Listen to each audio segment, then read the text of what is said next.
নমস্কার, দুপুর 12টা খবর দিনভর নিয়ে আমি অতনু রয়েছে আপনার সঙ্গে। প্রথমে পার্ক স্ট্রিটে সরাসরি নজর রাখতেই হবে, তার কারণ কোথাও যেন সেই 2010-এর স্মৃতি নতুন করে উস্কে দিচ্ছে আজকের এই ছবি। সকাল থেকে সাদা ধোঁয়া, তারপরে কালো ধোঁয়া, এবং পার্ক স্ট্রিটের একটি চারতলায় একটি রেস্তোরাঁ তৈরি হচ্ছিল, সেখানে আগুন লাগে। কি পরিস্থিতি পার্ক স্ট্রিটে, সেখান থেকে আমার 6 জন প্রতিনিধি রয়েছেন গ্রাউন্ড জিরো থেকে, তারা আমাদের জানাবেন এখন কি পরিস্থিতি। প্রথমে বিশ্বজিতের থেকে জানতে চাইব। বিশ্বজিৎ, লাস্ট যা খবর পাচ্ছি তাতে প্রায় 19টি ইঞ্জিন, সম্ভবত 19টি ইঞ্জিন দমকলে সেখানে গিয়ে পৌঁছেছে। আগুন অ্যারেস্ট করার কি ব্যবস্থা নেওয়া হচ্ছে, কি অবস্থা সেখানে?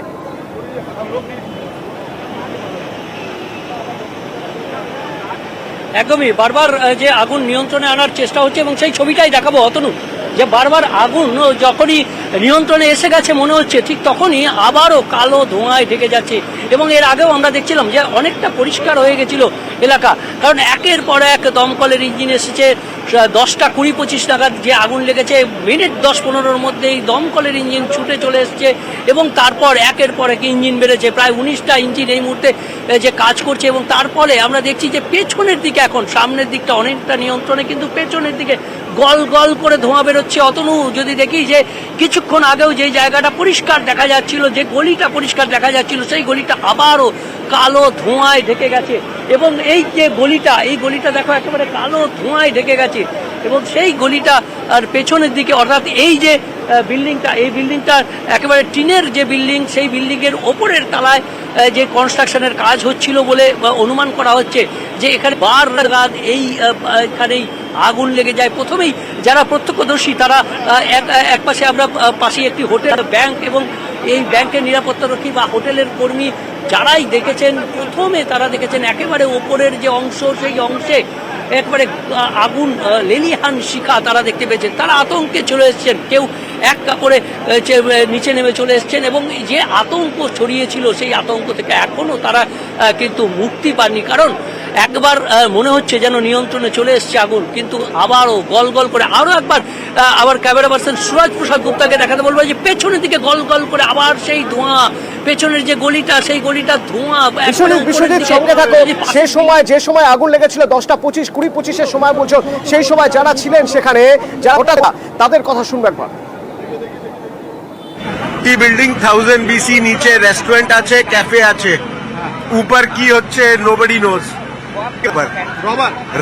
रबर से और आग बढ़ रहा है। We are next door, we are so much worried about us।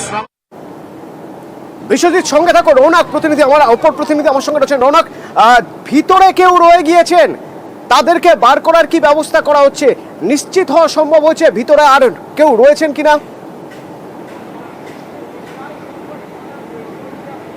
দেখো, এখনো পর্যন্ত জানা যাচ্ছে ভিতরে হয়তো এখনো পর্যন্ত কেউ নেই, কিন্তু তবুও এই যে টিনের শেড, অস্থায়ী শেড, সেই অস্থায়ী শেড কেটে বের করার একটা সম্ভাবনা রয়েছে। অর্থাৎ ভেতরে কেউ আছে কিনা সেই অস্থায়ী শেড কেটে তারপরে দেখার একটা বিষয় রয়েছে। সেই বিষয় কিন্তু কিছুক্ষণের মধ্যেই প্রস্তুত করা হবে। এবং যে বিষয়টি দেখা যাচ্ছে যে এখনো প্রায় 19টি ইঞ্জিন এসে গেছে। আগুনের যে উৎসস্থল সেখানে কিন্তু এখনো পর্যন্ত পৌঁছানো সম্ভব হয়নি। এর জেরেই কিন্তু এই যে শেড কাটার প্রক্রিয়া, সেই শেড কাটার প্রক্রিয়া এখনো শুরু করা সম্ভব হয়নি। এবং বিপুল যে সাদা ধোঁয়া, সেই সাদা ধোঁয়ায় গোটা এলাকা ডেকে গেছে। অর্থাৎ প্রায় 1 ঘন্টার কাছাকাছি সময় হতে যায়, এখনো কিন্তু 19টি ইঞ্জিন ঘটনাস্থলে রয়েছে, এখনো আগুন নিয়ন্ত্রণে আনা সম্ভব হয়নি। এবং এই অস্থায়ী শেড যে কাটার প্রক্রিয়া, সেটাও কিন্তু তারা করার সম্ভাবনা রয়েছে। ভেতরে কেউ রয়েছে কিনা, যেটা জানা যাচ্ছে যে এটা একটা রেস্টুরেন্ট টাইপ ক্যাফে ছিল, অর্থাৎ ভেতরে কেউ আটকে রয়েছে কিনা তা সুনিশ্চিত করার জন্য এখনো পর্যন্ত নিশ্চিত করা সম্ভব হচ্ছে না। ডিসি সাউথ অবশ্য জানাচ্ছেন ভিতরে কেউ আটকে নেই। রৌনক, সঙ্গে থাকো, শুনবো ডিসি সাউথ কি বলছেন। কি কারণে আগুনে টোটাল 15টা ফায়ার টেন্ডার এখানে এসছে এবং সবাই কাজ করছেন এবং fire brigade has done an excellent job. এবং সেই জন্য কিন্তু এখনো পর্যন্ত ভেতরে কেউ আটকে নেই, nobody has been trapped inside, কারুর সেরকম কোনো মেজর ইনজুরি হয়নি। এবং সেই হিসেবে দেখতে গেলে এর ভেতরে যে আটকে থাকা 4টে গ্যাস সিলিন্ডার, সেটাও কিন্তু আমাদের পুলিশের একজন এএসআই, তিনি অত্যন্ত সাহসিকতার সঙ্গে সেগুলোকে বার করে দিয়েছেন, যার ফলে ফার্দার ফায়ার ব্রেকআউটের কোনো সম্ভাবনা নেই। আগুন এখন মোটামুটি নিয়ন্ত্রণে আছে, বাইরে থেকে ফ্লেম দেখা যাচ্ছে না। স্টেপ বাই স্টেপ পুরো আগুনটাকে কিন্তু বন্ধ করা হবে। ফরেনসিকের মাধ্যমে কিভাবে আগুন লেগেছে, ভেতরে রেস্টুরেন্ট ছিল।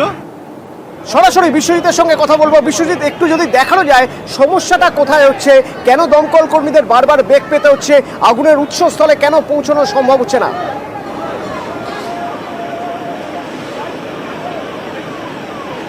দেখো এই যে বিল্ডিংটা রয়েছে একেবারে যে টিনের তৈরি বিল্ডিং, কারণ এই ধরনের বিল্ডিংয়ের কতটা অনুমতি রয়েছে সেসব তো পরের কথা, প্রশ্ন যে এইভাবে যে বিল্ডিং হয়েছিল সেই যে নকশা, সেই নকশাটাই বলে দিচ্ছে যে এখানে আগুন নেভানো কতটা কষ্টকর।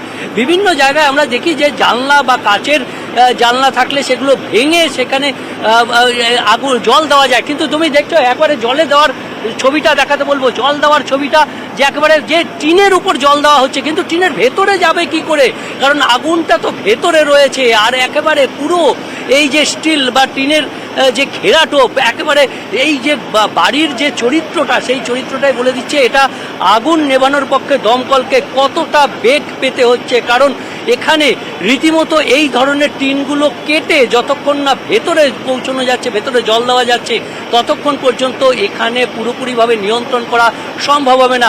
একেবারে সরু গলি। বিশ্বজিৎ সঙ্গে থাকো, বিশ্বজিৎ সঙ্গে থাকো। বিশ্বজিতের থেকে আমরা আপডেট জানছি প্রতি মুহূর্তে কিভাবে দমকল কর্মীরা কাজ করছেন আগুনের উৎসস্থলে পৌঁছানোর জন্য, তারা কি কি প্রক্রিয়া নিচ্ছেন বা কি কি ব্যবস্থা নিচ্ছেন।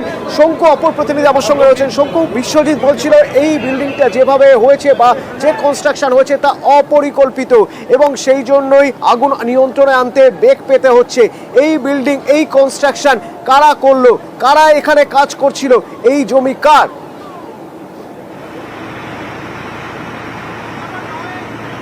দেখো এই জমি যার, তার সঙ্গে মিসেস মুখার্জি, তার সঙ্গে আমরা কিছুক্ষণ আগে কথা বলেছিলাম। কথা বলার পর তিনি আমাদের জানিয়েছিলেন তিনি একজনকে এটা লিজ হিসাবে দিয়েছেন, তাকে রেস্টুরেন্ট করতে দিয়েছেন, যাকে দিয়েছেন তিনি এই মুহূর্তে ইংল্যান্ডে রয়েছেন। আর তার সঙ্গে কথা হলো, অর্থাৎ যিনি ল্যান্ড ওনার কিংবা বিল্ডিংয়ের মালিক, বিল্ডিং বলবো না, একেবারে নিচে তুমি দেখতে পাচ্ছ নিচটা কিন্তু কংক্রিটের, আর বাদ বাকি নিচটা কংক্রিটের, বাদ বাকিটা কিন্তু সম্পূর্ণ টিনের, অর্থাৎ সম্পূর্ণ কিন্তু অপরিকল্পিত টেম্পোরারি একটা সেট বানানো। আর সেখানে আজকে আগুন লেগেছে। বলছি সাহেব, এই মুহূর্তে কি অবস্থা? একটু কিছু লাইভে আছি, এখন আমাদের কন্ট্রোলে আছে। আগুনটা মূলত কোথায় লেগেছিল এখন এই মুহূর্তে বলা যাবে না, আমরা পুরোটা দেখি তারপরে। ভেতরে কি কোনো দাহ্য রাবার জাতীয় কিছু রয়েছে? না, এখনই সেটা বলা যাচ্ছে না, আমাদের একটু ফায়ার ফাইটিং করতে দিন, আগুনটাকে একটা নেভাতে দিন, তারপরে এখন কি আগুন নিয়ন্ত্রণে আছে? ওরা দাবি করছেন আগুন নিয়ন্ত্রণে আছে, এটা একদিক থেকে ভালো খবর, যদিও আগুনের উৎসস্থলে এখনো পৌঁছানো সম্ভব হয়নি। শঙ্কু সঙ্গে থাকো, তুমি বলছিলে যে ল্যান্ড লেডি, তার সঙ্গে কথা হয়েছে, তিনি কি জানিয়েছিলেন আমাদের একবার শুনো।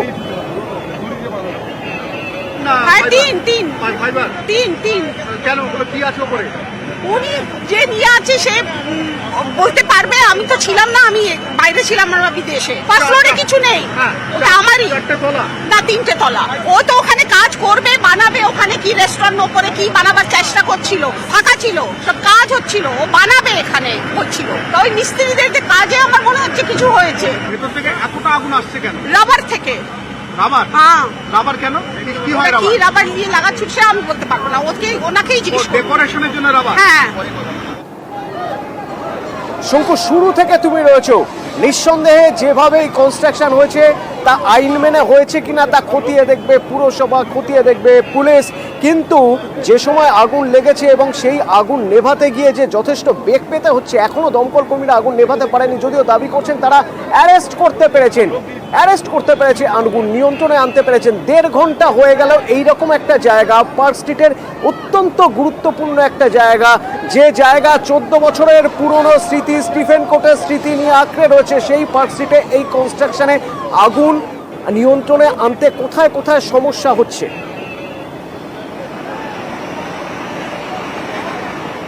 দেখো, প্রথম সমস্যা তুমি দেখতেই পাচ্ছ, নিচের অংশটা কিন্তু কংক্রিটের, তারপরে ওপরের অংশ সেটা কিন্তু টিন দিয়ে তৈরি, অর্থাৎ তুমি দেখতে পাচ্ছ এগুলো টিন দিয়ে তৈরি এবং ওপরে টিনের ছাউনি, ভেতরে কিছু দাহ্য পদার্থ রাখা রয়েছে, যার জন্যে কিন্তু ভেতর পর্যন্ত কোনোভাবে পৌঁছতে পারেনি।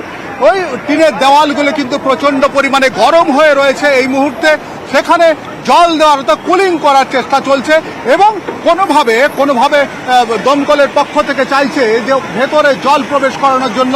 তবে একটা জিনিস যতটুকু জানা গেছে, এই বিল্ডিংয়ের মালিক যে তিনি বলছিলেন, যাকে দিয়েছিলেন, তিনি ভেতরে রেস্টুরেন্টের ডেকোরেশন করবার জন্য কিছু রাবার রেখেছিলেন এবং রাবার জাতীয় কিছু দাহ্য রেখেছিলেন, সেগুলি কি পুড়ে যাওয়ার ফলে আগুনটা সেই রকমভাবে দেখা যাচ্ছে না। যার ফলে ঠিকই সে প্রশ্ন তো উঠবেই এবং সে বিষয়ে পোস্টমর্টম হয়তো পরবর্তীতে হবে যে কিভাবে আগুন লাগলো। প্রাথমিকভাবে একটা রিপোর্ট নিশ্চয়ই পাওয়া যাবে, তবে আগে প্রথম কাজ এই আগুন নিয়ন্ত্রণে আনা, আগুনের উৎসস্থলে পৌঁছানো, সেই চেষ্টাই করছেন দমকল কর্মীরা। দমকলের 19টি ইঞ্জিন রয়েছে ঘটনাস্থলে, 1.5 ঘন্টা অতিক্রান্ত, এখনো পিছন দিক থেকে, বিল্ডিং এর পিছন দিক থেকে এখনো কালো ধোঁয়া বেরোচ্ছে। আমার প্রতিনিধিরা জানাচ্ছেন, আমার 6 জন প্রতিনিধি গ্রাউন্ড জিরো থেকে আপডেট দিচ্ছেন, সঙ্গে থাকুন।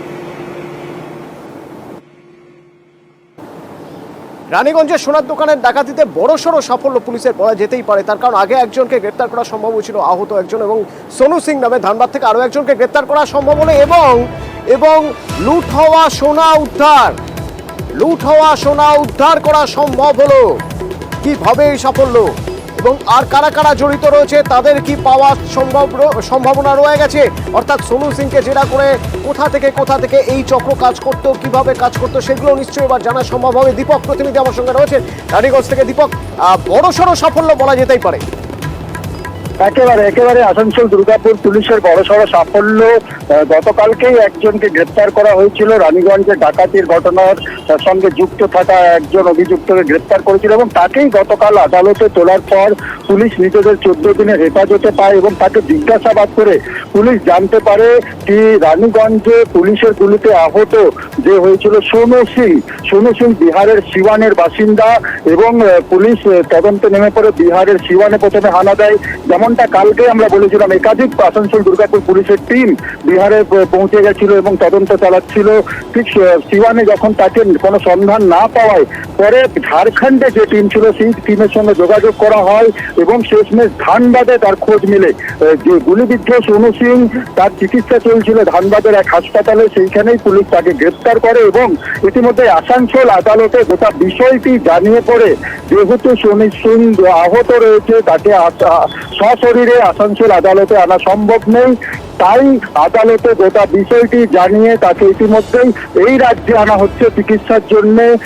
কলকাতায় তাকে চিকিৎসার জন্য আনা হচ্ছে সোনু সিংকে এবং সোনু সিং এবং গতকাল যাকে গ্রেপ্তার করেছিল পুলিশ, মৃতদের কাছ থেকে লুট হওয়া বেশ কিছু সোনা উদ্ধার হয়েছে, ম্যাগাজিন উদ্ধার হয়েছে, কার্তুজ উদ্ধার হয়েছে।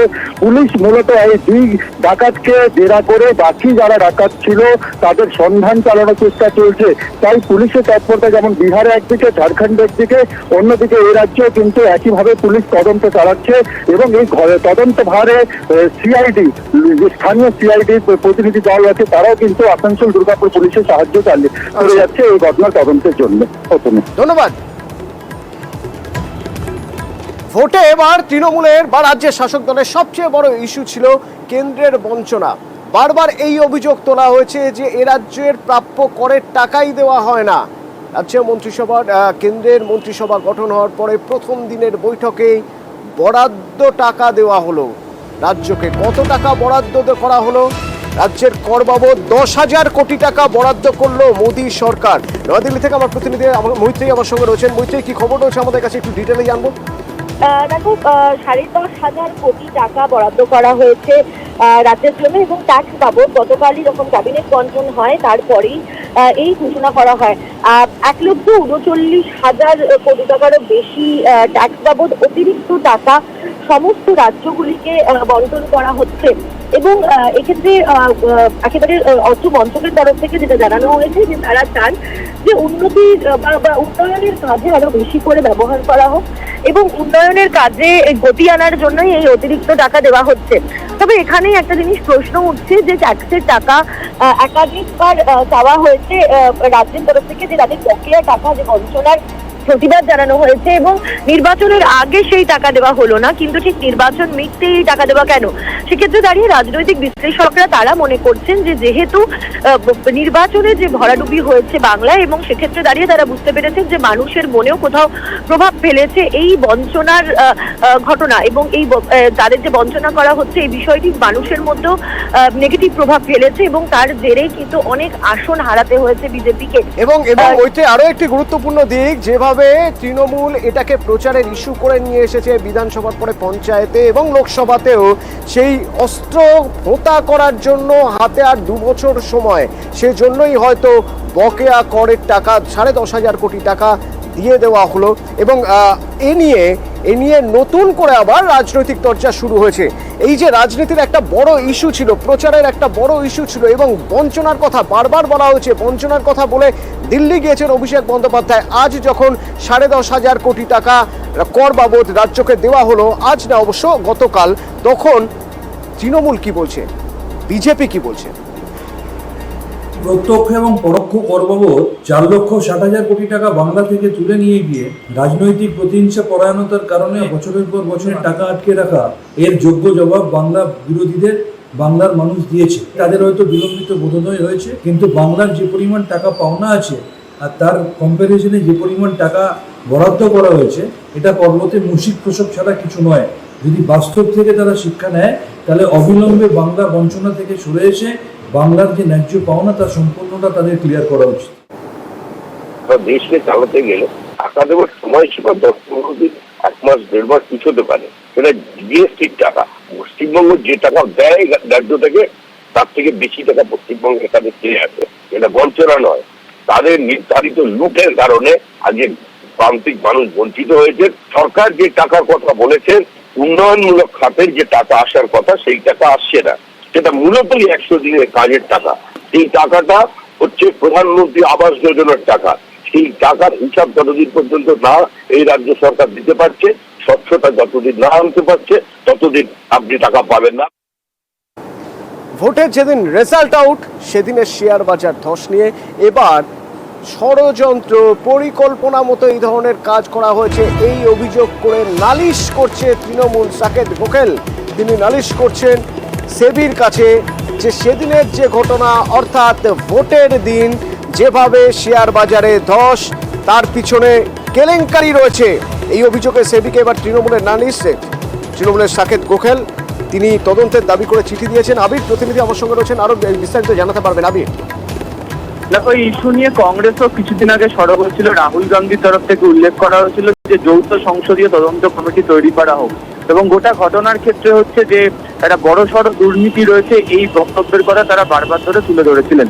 আজকে দেখতে পাওয়া যাচ্ছে যে তৃণমূল কংগ্রেসের রাজ্যসভার যিনি সাংসদ সাকেত গোখলে, তিনিও হচ্ছেন যে চিঠি দিলেন হচ্ছে সেবিকে, এবং চিঠিতে সেবিকে দেওয়া চিঠিতে তিনি উল্লেখও করেছেন যে যে পরিস্থিতি তৈরি হয়েছিল তাতে তারা মনে করছেন যে এর পিছনে বড়সড় কোনো দুর্নীতি রয়েছে। এই অবস্থা থেকে গোটা ঘটনা সেবি তদন্ত করুক, কারণ এই সমস্ত কিছু নিয়ন্ত্রণ দেখার ভূমিকাতে সেবি রয়েছে, এবং সেই তদন্তের রিপোর্ট তারা তড়িঘড়িভাবে প্রকাশ করুক। এর আগে তৃণমূল সূত্রে খবর যে 5ই জুনও তাদের তরফ থেকে একটা অভিযোগ সেবির কাছে জানানো হয়েছিল, যদিও সেবির তরফ থেকে কোনো ধরনের প্রত্যুত্তর পাওয়া যায়নি। ফের 11 তারিখ সাকেত গোখলে তিনি সেবিকে নতুন করে চিঠি দিলেন, এবং এই চিঠিতে কার্যত হচ্ছে বিজেপি যে নেতৃত্ব তাদের নামও তারা উল্লেখ করেছেন, এবং তাদের বক্তব্য হচ্ছে যে অবস্থা তৈরি হয়ে রয়েছে সেই অবস্থার ক্ষেত্রে সেবিকে দ্রুত তদন্ত করে গোটা ঘটনার রিপোর্ট দিতে হবে। ফলে শেয়ার বাজার যে কেলেঙ্কারি বা স্টক মার্কেটের কেলেঙ্কারির ক্ষেত্রে কংগ্রেস এবং তৃণমূল কংগ্রেস উভয়কেই দেখতে পাওয়া যাচ্ছে যে বিজেপি নেতৃত্বের উপর চাপ বাড়ানোর কৌশল নিচ্ছে, এবং সে কারণে একজন যৌথ সংসদীয় তদন্ত কমিটি করার দাবি জানাচ্ছে, আর অপরজন সেবির কাছে এই বিষয় নিয়ে অভিযোগ জানাচ্ছে। ধন্যবাদ আবির। এদিকে ভোট মিটতেই প্রশাসনের নজর মমতা বন্দ্যোপাধ্যায়। রাজ্যের কোন প্রকল্পের কাজ কতটা অগ্রগতি হয়েছে, সেই প্রকল্পের কাজ কোথাও বাকি রয়েছে কিনা, কতটা বাকি রয়েছে, সেই স্ট্যাটাস জানার জন্য নবান্নে আজ গুরুত্বপূর্ণ বৈঠক। কারা থাকবেন এই বৈঠকে, কাদের কাছ থেকে হিসেব নেবেন, এই প্রকল্পের কাজ কতটা এগিয়েছে তার জানবো। আমার সঙ্গে সোমরাজ রয়েছেন প্রতিনিধি। সোমরাজ, হ্যাঁ, দেখো, আজ মুখ্যমন্ত্রী মমতা বন্দ্যোপাধ্যায় বিকেল 4টে থেকে নবান্ন সভাঘরে প্রশাসনিক বৈঠক ডেকেছেন। মনে করা হচ্ছে এই বৈঠকে বেশ কিছু প্রশাসনিক সংস্কার করতে পারেন মুখ্যমন্ত্রী মমতা বন্দ্যোপাধ্যায়। পাশাপাশি এই বৈঠকে প্রত্যেকটি দপ্তরের মন্ত্রীদের, প্রতিমন্ত্রীদের, স্বাধীন দায়িত্বপ্রাপ্ত মন্ত্রীদের সরাসরি উপস্থিত থাকতে বলা হয়েছে। দপ্তরের সচিব এবং ডিরেক্টরদেরও সরাসরি উপস্থিত থাকতে বলা হচ্ছে। মনে করা হচ্ছে যে দপ্তর ধরে ধরে মুখ্যমন্ত্রী মমতা বন্দ্যোপাধ্যায় বিভিন্ন প্রকল্পের কাজের খতিয়ান নেওয়ার পাশাপাশি রিভিউ করবেন। পাশাপাশি বিভিন্ন জেলা শাসকদেরও আজকের এই বৈঠকে সরাসরি উপস্থিত থাকার নির্দেশ দেওয়া হয়েছে। বিভিন্ন জেলাগুলি কোন কোন প্রকল্পে কোন কোন কাজে খামতি রয়েছে, কোন কোন কাজ সময়সীমার মধ্যে শেষ করা গেল না, বিস্তারিত বিষয় নিয়ে মমতা বন্দ্যোপাধ্যায় এই দিনের বৈঠকে পর্যালোচনা করতে পারেন বলেই মনে করা হচ্ছে। বিকেল 4টে থেকে নবান্ন সভাঘরে এই বৈঠক করবেন মুখ্যমন্ত্রী মমতা বন্দ্যোপাধ্যায়। ধন্যবাদ।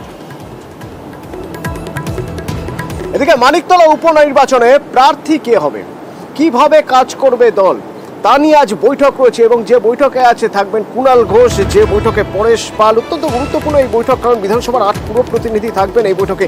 আবির প্রতিনিধি আমার সঙ্গে রয়েছেন। আবির, গতকালই মমতা বন্দ্যোপাধ্যায় কুণাল ঘোষ এবং পরেশ পালের সঙ্গে বৈঠক করেছেন, তাহলে তিনি কোনো দিক নির্দেশ দিয়েছেন যে দিক নিয়েই আজ বা যে রোডম্যাপ নিয়ে আজকের এই বৈঠক?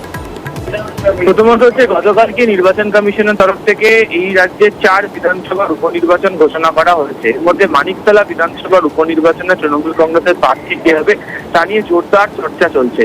গতকালকেই হচ্ছে অতীন ঘোষ, কুণাল ঘোষ, স্বপন সমাদ্দার, পরেশ পাল এদেরকে নিয়ে মমতা বন্দ্যোপাধ্যায় বৈঠক করেছেন এবং সূত্রের খবর এদের 4 জনকে মানিকতলা বিধানসভার নির্বাচনের ক্ষেত্রে তাদেরকে নিয়ে কোর কমিটি তৈরি করে দেওয়া হয়েছে। আজকে বিকেল 3টে নাগাদ ফের বৈঠক হওয়ার কথা এবং সেই বৈঠকে মানিকতলা বিধানসভার অন্তর্গত যে কাউন্সিলররা রয়েছেন 11 নম্বর, 12 নম্বর, 13 নম্বর, 14 নম্বর, 15 নম্বর, 16 নম্বর, 31 ও 32 নম্বর, তাদের যারা কাউন্সিলররা তারা হাজির থাকবেন। 2024 লোকসভা নির্বাচনের ফল অনুযায়ী যেটা জানতে পারা যাচ্ছে 31 এবং 16 নম্বর ওয়ার্ড সেখানে স্বল্প ব্যবধানে পিছিয়ে রয়েছে তৃণমূল, বাকিগুলোতে তৃণমূল কংগ্রেসের লিড রয়েছে। তবে কাকে প্রার্থী করা হবে সেই বিষয়ে পুরো প্রতিনিধিদেরও সম্ভবত মতামত গ্রহণ করা হতে পারে বা তৃণমূল শীর্ষ নেতৃত্বের তরফ থেকে বেশ কতগুলি নাম হয়তো তাদের আলোচনার ক্ষেত্রে রয়েছে। এক্ষেত্রে দাঁড়িয়ে বাকিরা কি ভাবছেন সেই বিষয় নিয়েও তাদের সঙ্গে আলোচনা করার একটা জায়গা থাকছে, তা নিয়ে মূলত একটা বৈঠক হবে বলে তৃণমূল সূত্রে আমরা জানতে পারছি। ধন্যবাদ আবির।